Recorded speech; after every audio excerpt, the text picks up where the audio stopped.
আজকে জামায়াতের একজন নেতা বলছেন যে যদি এটিকে আইনি ভিত্তি না দেয়া হয় তাহলে তারা স্বাক্ষর তো করবেনই না এবং মামলারও একটা হুমকি দিয়েছেন। আর বিএনপির স্থায়ী কমিটির সদস্য সালাউদ্দিন আহমেদ বলছেন যে এখানে আহ, প্রধান উপদেষ্টা স্বাক্ষর করবেন, রাজনৈতিক দলগুলো স্বাক্ষর করবেন, কমিশনের অন্য সদস্যরা স্বাক্ষর করবেন। এটি তো একটা সার্বভৌমত্বের কাছাকাছি একটা জিনিস। আইন কেন দরকার? একটু জানতে চাই যে আসলে আইন হলে কি হবে, না হলে কি হবে।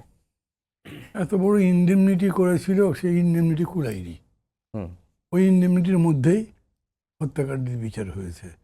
তো এরকম আইন টাইনের কথা যারা বলছেন, আমি জানি না যে তারা কীরকম করে বলছেন। কারণ আমার কাছে প্রথমে একটা প্রশ্ন এরকম আসে, জাতীয় সনদ মানে কী বলছি। আর তখনকার ওয়ার্ডগুলো খেয়াল করেন, সেই গত ডিসেম্বর প্রোক্লামেশন, জুলাই প্রোক্লামেশন, হুম। এই অভ্যুত্থানের প্রোক্লামেশন বা ডিক্লারেশন যেটাকে বলেন, লাইক আমাদের মানে declaration of war of independence, আমেরিকার ওয়ার অফ ইন্ডিপেন্ডেন্সের ডিক্লারেশন, বা ধরেন মাগনা কার্টা, বা যেরকম করে বলেন, ওগুলো একটা হিস্টোরিক্যাল ব্যাকগ্রাউন্ড আছে।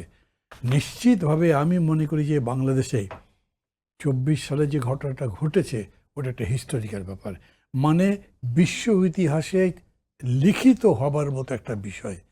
আমি ধরেন যেটুকুই লেখাপড়া করেছি, যে দেশে শুনেছি, একেবারে ওইখানে বন্দুক টন্দুক নিয়ে দাঁড়িয়েছে, মানুষ গিয়ে দাঁড়িয়ে গেল, গুলি করো, কি করতে পারো দেখি, এবং গুলি করে দিল, মরে গেল।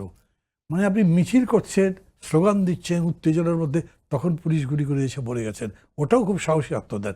কিন্তু আগে যেটা আমি বললাম, যেটা সাইদরা করেছে, মুগ্ধরা করেছে, কল্পনাই করা যেতে পারে না।